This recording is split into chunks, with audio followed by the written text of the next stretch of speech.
Hey everybody, what's happening? Son of a silver stacker here. In today's numismatic news and information, we have a new release out of the United States Mint today. That would be the celebration of 100 years of women's suffrage. And it changed just when I got there. And there's the beauties right there. That's a beautiful coin. Oh, obverse and reverse. So here we go. This is the women's suffrage celebrated through coins and medals. And this was back in April 21st, 2020. This year marks the 100th anniversary of the 19th Amendment granting women the right to vote. The United States Mint honors this anniversary with a Women's Suffrage Centennial commemorative coin and silver medal. Millions of suffragists worked for decades organizing rallies, petitions, publications, and protests before a federal amendment succeeded in 1920. Here are the coins right here. Let me go ahead and really quickly look at these.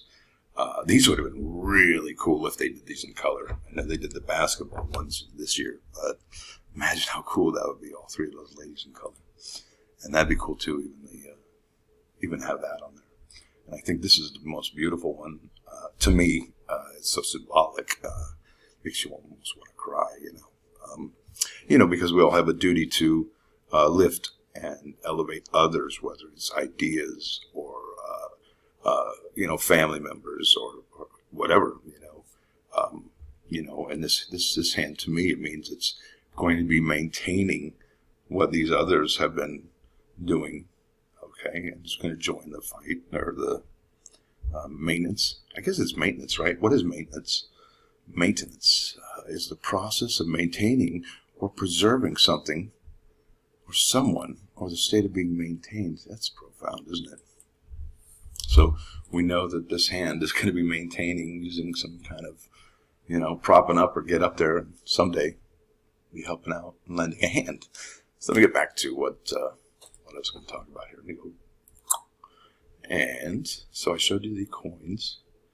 It says here, the Women's Suffrage Centennial commemorative coin was designed by Artistic Infusion Program artist Christina Hess and sculpted by U.S. Mint metallic artist Phoebe Hemphill. The obverse features three women wearing different types of hats that symbolize the decades the suffrage movement spanned. The Women's Suffrage Centennial silver medal will be sold as a set with the commemorative coin. The obverse, designed by AIP artist Beth Zakin and sculpted by metallic artist, am I saying that wrong? I feel like I'm saying that wrong. Metallic artist Renata Gordon features women and children's hands holding up a foundation stone. The design refers to women's suffrage extending across generations. The reverse, designed by AIP artist Patricia Lucas Morris and sculpted by Gordon, includes the words of the 19th Amendment that these generations fought so hard for. No, I just added that myself. The fight for women's suffrage. The early 19th century brought American women out of the home and into the public sphere through their involvement in reform movements such as abolitionism and temperance, speaking their thoughts in public and defending themselves against those that viewed their actions as offensive led to an increasing awareness that they needed to fight for their rights.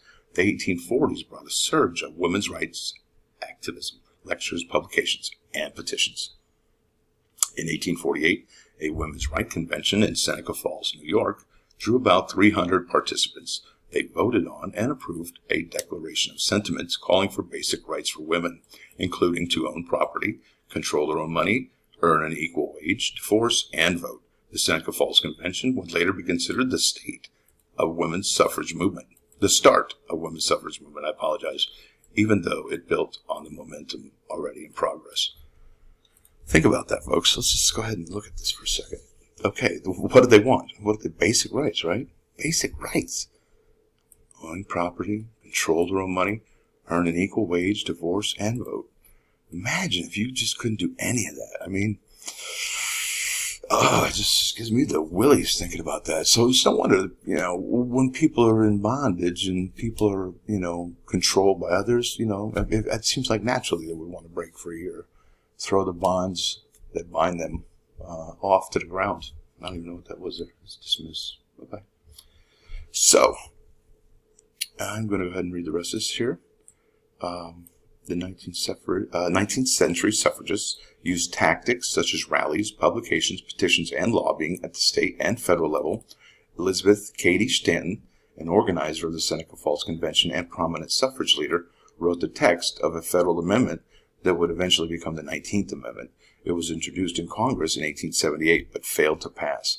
And we know when it did, right? Like 1920? Look how many years later. It's like 42 years. It's crying out loud.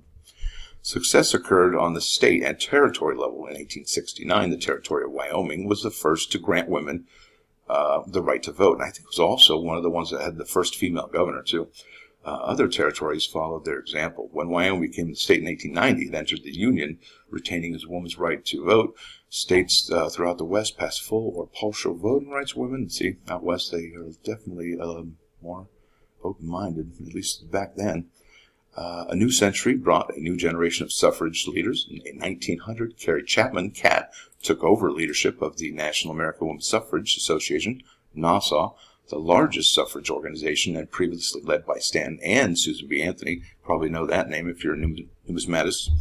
The NAWSA concentrated on petitioning and lobbying state legislatures for continued success in passing local suffrage laws. Alice Paul, you may know that name also, led a more militant National Woman's Party, the NWP, focusing on a federal suffrage amendment. In 1913, she organized a parade through Washington, D.C., which brought together thousands of suffragists from across the country. Says here, Paul and NWP picketed the White House in 1917 and 1918, holding banners with messages to President Woodrow Wilson. They stood there day after day, no matter the weather, no matter how many people harassed them. Many were jailed in workhouses where they participated in hunger strikes. Finally, their tactics worked to gain both public support and force Wilson to support the federal amendment. Wow, that's just committed. That's what that is. It's just a commitment. You gotta believe in something and stick with it. You know, you gotta walk that line. If you're gonna stand where you sit, there you are. You gotta, oh man, that's amazing. People had that much fortitude to be able to just, do y'all believe in something that much? Right? It's hard to believe. In 1919, Congress passed the 19th Amendment. It was ratified on August 18, 1920. Wow, what day is today? August 18, 2020. It's 100 years to the day. Wow. Let me read that again. In 1919, Congress passed the 19th Amendment. It was ratified on August 18, 1920, when Tennessee became the 36th state needed for ratification. On August 26, the amendment became law, and the long fight for suffrage was won, although true victory didn't come until 1965 Voting Rights Act protected African-American women voters. So it's just like, it seems like it's a long haul, it's just like such a long process, years and years and years. Whew. So we mentioned Susan B. Anthony, and we mentioned Alice Paul. Susan B. is on the Susan B. Anthony coin that looks like a quarter, but it's designed like a dollar. And then there's the Alice Paul. Let me go ahead and read these, and I'll show you the coins. And here we go. Susan B. Anthony appeared as the first woman on a circulating coin in 1979. The Mint produced the Susan B. Anthony dollar coin until 1981, and again in 1999.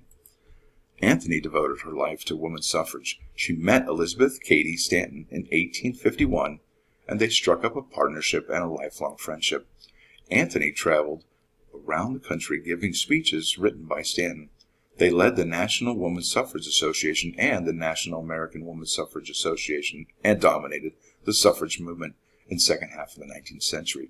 In 1900, Anthony passed leadership of Nassau to Carrie Chapman Catt.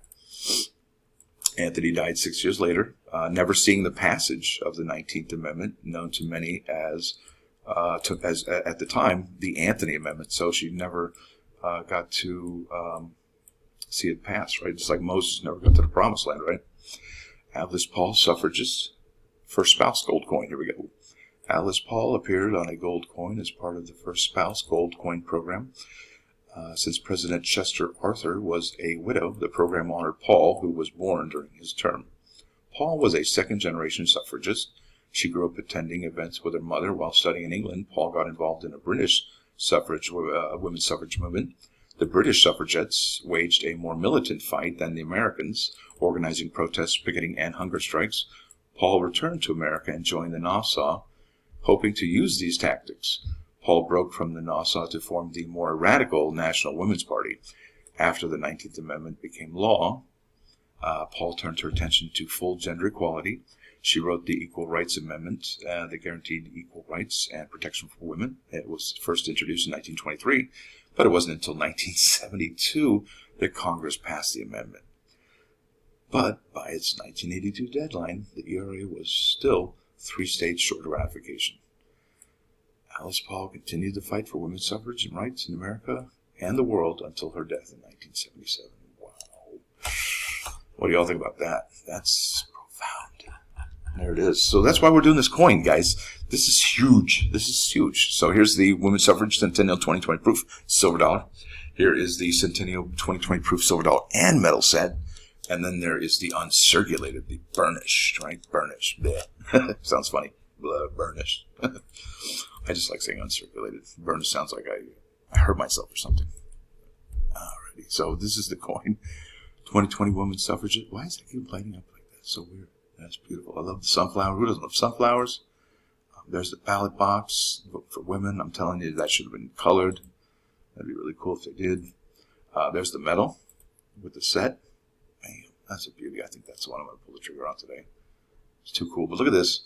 The 400,000 silver, easy for me to say. Mintage limit of 400,000 silver dollars, but 10,000 silver medals. And this goes on sale today at noon. Philadelphia Mint. I think these are all Philadelphia. Bam. Yep. I think this is going to be a beauty. Look at that. It's gorgeous. And it celebrates such a huge milestone, folks. And it's already selling, I think, on eBay. You can already pick one up. Not that, you can check eBay. Look at this. Some have already been sold. Look at this one. Best offer on that one, 75 on that one, 75 on that one. And that's the, the proof. And that one's the proof. And they've already sold for 75 plus 3. Yeah, it's all right, though. It's not bad. Not bad. But anyway, this is a beautiful coin. It's a beautiful metal. It comes out today at noon, which is about 4 or 5 hours. And that's about it for today. I want to thank you all for stopping by, and thanks for watching. Don't forget to hit the like button. And if you like what you hear and see, subscribe to the channel. It's free. Son of a Silver Stacker. Over and out.